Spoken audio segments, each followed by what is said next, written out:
Hello guys, இதுதான் நம்மளுக்கு part த்ரீல இது சிக்காக ஆகிடுச்சு நம்மளுக்கு.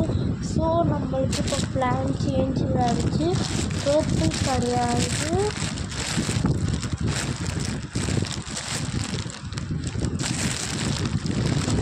அந்த ப்ளூ தான் எடுத்தாச்சு. ப்ளூ நம்மளுக்கு சிக்கனாக கிடைக்கிறதுனால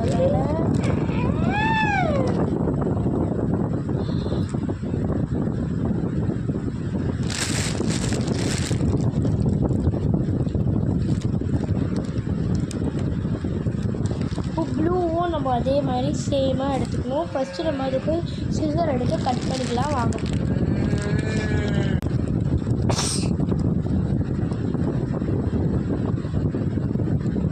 ஓகே, இப்போ நம்ம என்ன பண்ண போகிறோம்னு கேட்டிங்கன்னா, இந்த ப்ளூ கலர் இருக்குல்ல, இந்த ப்ளூ கலரை நம்ம அதே மாதிரி பிங்க் மாதிரியே பண்ணலாம் வாங்க.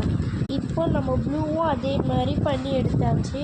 இப்போ நம்மளுக்கு பிங்க்கும் அண்டு ப்ளூவும் நம்மளுக்கு ரெடி ஆகிடுச்சு. இப்போ நம்ம என்ன பண்ணணும்னா, அதை ரெண்டுத்தையும் வச்சு பின்ன போகிறோம். ஃபஸ்ட்டு ரெண்டுமே ஈக்குவலாக எடுத்துக்கோங்க.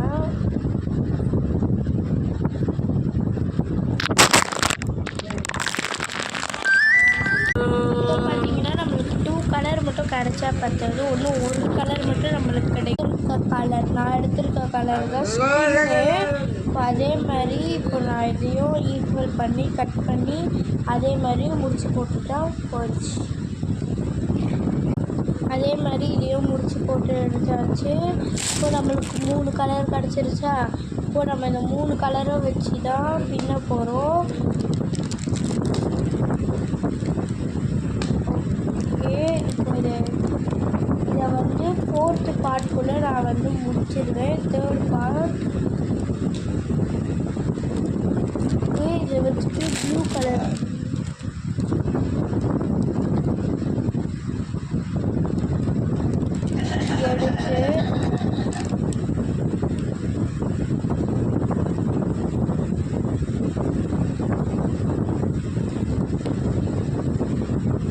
எடுத்து இந்த 3 கலருமே இங்கே வச்சிடணும். இந்த 3 கலருமே ஈக்குவல் சைஸாக இருக்கும். நெக்ஸ்ட்டு இப்போ நம்ம இதை பின்னணும். எப்படின்னா சாதாவாக பின்னுவோம்ல, அந்த மாதிரி தான் பின்னி முடிக்கணும். பின்னி முடிச்சுட்டு உங்களுக்கு இதை காமிக்கிறேன். இப்போ பார்த்தீங்கன்னா இதை நம்ம பாதி பின்னிட்டோம், ஒன்றும் பாதி தான் இருக்குது. அதை பின்னி முடிச்சிட்டோன்னா நம்மளுக்கு பார்ட் 4ல் ரெடி ஆகிடும்.